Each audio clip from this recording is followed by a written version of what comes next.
Décrire des graphiques, partie 4. Étudions un exemple de graphique avec des variations de vitesse. Voici un graphique rencontré en classe de 3e. Quel est son titre? Il pourrait être par exemple variation du nombre de bactéries en fonction du temps. Comment le décrire? On observe l'évolution globale du nombre de bactéries et elle se traduit par une augmentation. On peut donc écrire le nombre de bactéries augmente au cours du temps. C'est correct, mais ce n'est pas très satisfaisant. En effet, on a envie de faire une description plus précise. Le piège à éviter, là encore, c'est de vouloir aller trop vite. On découpe en plusieurs phases. Et ici, il y en aura donc 3, que je numérote 1, 2, 3. Pour chacune des phases, je vais faire une phrase. Pour m'obliger à le faire, j'écris les 3 chiffres les uns en dessous les autres à la ligne. J'observe que la pente n'est pas toujours la même. Elle est tantôt faible, tantôt donc en pente douce, tantôt une pente forte. La première phrase correspondant à la première phase pourrait être celle-là.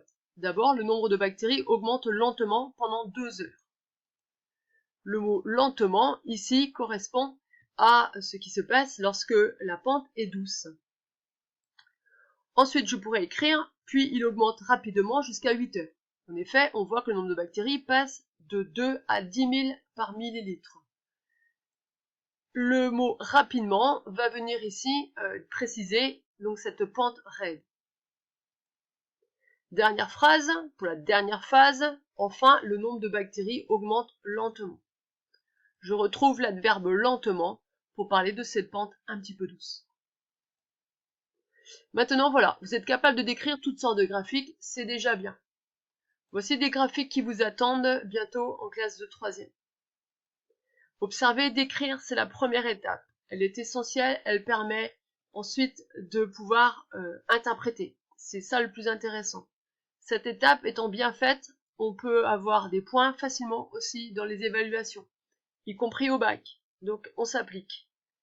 Mais on est bien clair que le plus intéressant, ça va être de pouvoir analyser, interpréter, comprendre. Et ça ne se fait que à partir d'une bonne description au départ.